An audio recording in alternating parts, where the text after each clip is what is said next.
电脑到底是谁发明的？不只是个人电脑与手机，现在所有可见的穿戴装置、电子设备里头都含有大大小小的微电脑。但我们知道，这是因为半导体已经能够做到好小好小，所以一片小小的晶片就能完成无数工作。那么在半导体被发现之前，我们到底是怎么只靠几根玻璃管，甚至是几颗电磁铁跟线圈，就做出人类最早的电子计算机呢？电脑这种足以挑战人类智慧的机械，究竟是怎么冒出来的？在上一集，我们提到现代电脑的先驱是19世纪英国发明家查尔斯·巴贝奇以及他的重要发明差分机，甚至世界上的第一本蒸汽朋克小说就是以差分机作为书名，描绘如果差分机真的被做出来，那么现在的世界很有可能是以蒸汽机作为动力，以机械齿轮完成所有的工具活动跟电脑计算。我们现在知道差分机的制作过于困难，计划被放弃了，因此我们没有进入蒸汽朋克的未来。但当时的巴贝奇可没有就此放弃啊，他转身投入另一项重要发明——分析机。虽然分析机的知名度不如差分机，但分析机实际上才是通用计算机的起点，是那个足以让巴贝奇被称为电脑之父的重要发明。巴贝奇心想，差分机能做的事情也只有透过差分法进行多项式运算，本质上还是个任务专一性很高的机械。他的理想是做出一台通用计算机，可以处理所有的运算，但这也不难啊。回顾一下德普罗尼的核心思想，所有数学计算都能简化为加法，就揭示了这件事是可以达成的。剩下最难的部分就是机械的结构设计。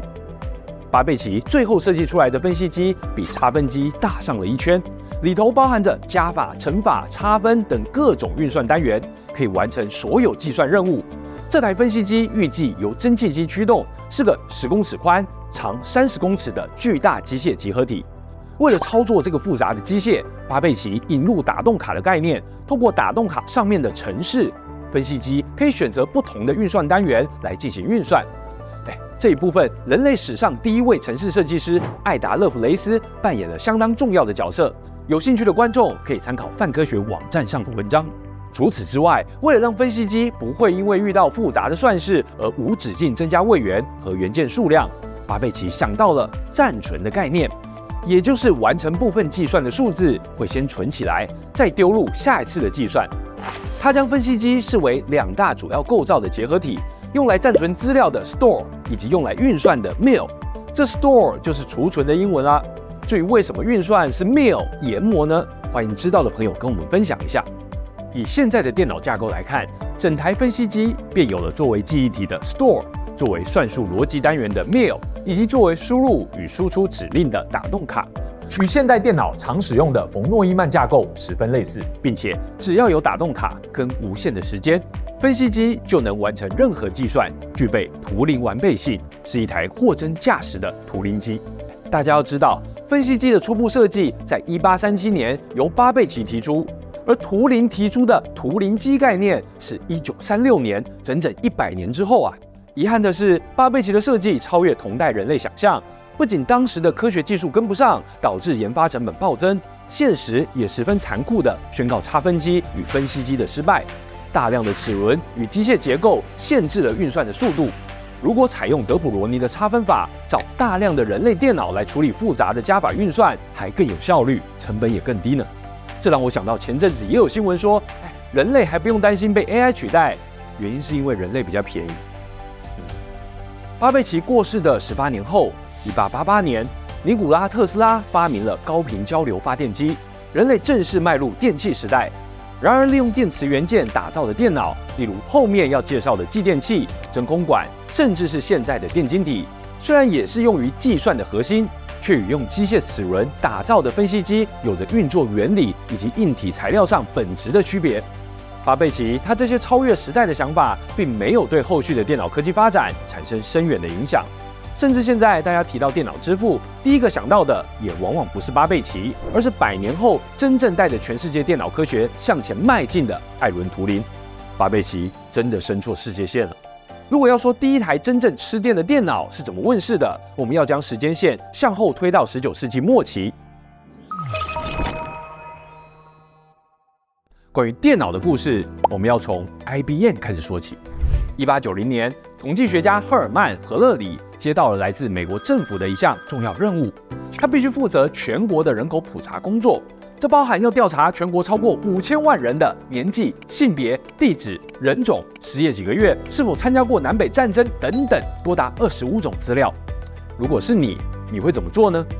事实上，在自动化机械出现之前，这个庞大任务只能全部交由人工作业。所以上一次，也就是1880年的人口普查工作，竟然花了8年才完成。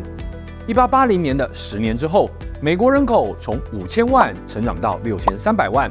照这个速度下去，10年一次的人口普查，可能要花上超过10年才能完成。这准时就过时啊！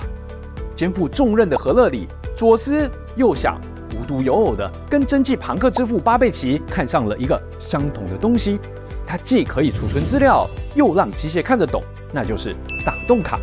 只是跟巴贝奇还在使用蒸汽与齿轮的年代不一样。19世纪末期，发电机、继电器等等基本电路元件都已经问世了，因此这个打洞卡其实是一张让电路也看得懂的资料卡。荷勒里设计出一台装置，上下是分开的电极，中间则夹着绝缘的打洞纸或打洞卡。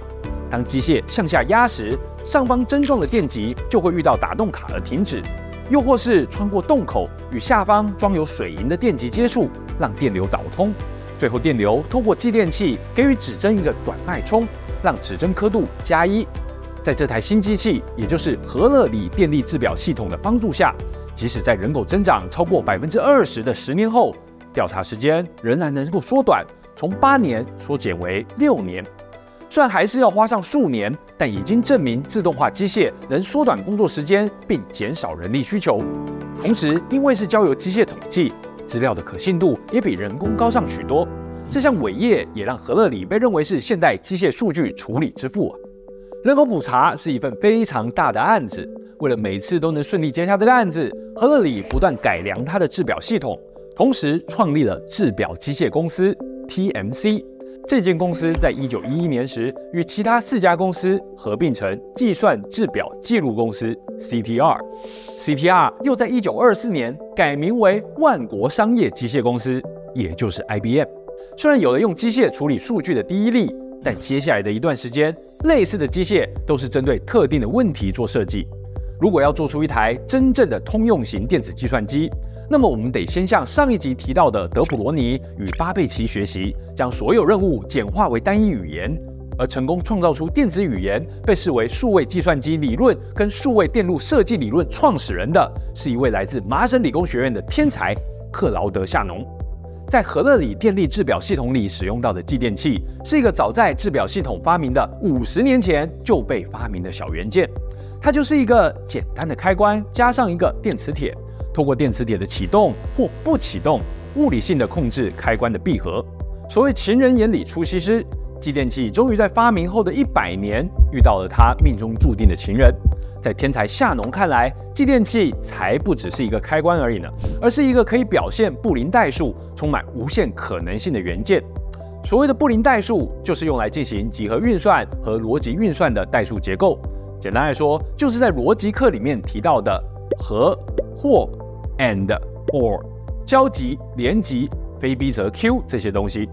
举例来说，如果我们在电路中串联2个继电器，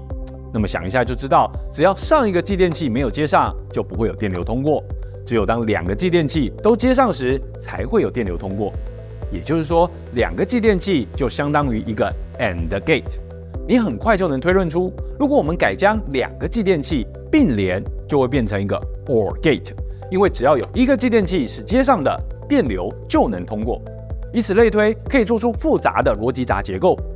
值得留意的是，继电器用电磁铁这种线路之外的构造来作为开关的概念，与我们之后会提到的当今电晶体中闸极的功能是一模一样的哦。1937年，年仅21岁，就读麻省理工学院研究所的克劳德·夏农发表了论文《继电器和开关电路的符号分析》，详细说明如何透过继电器拼凑出带有复杂逻辑运算的开关电路。至此，电脑的前置科技术都已经开发完成了。夏农发表论文的2年后，1939年，世界迎来了一件天翻地覆的冲击，第2次世界大战正式开打。军事的角逐当然无可避免地延伸到科技上的竞争。第一台电脑就诞生在这风雨飘摇的年代，而那个鼎鼎大名的男人冯诺依曼也在这个时间点出手了。为什么冯诺依曼架构一提出就持续影响电脑科学超过70年，直到现在仍是极为重要的计算机架构呢？真空管为何能取代继电器，开创现代电子学？记得持续锁定我们的节目，我们下次再见。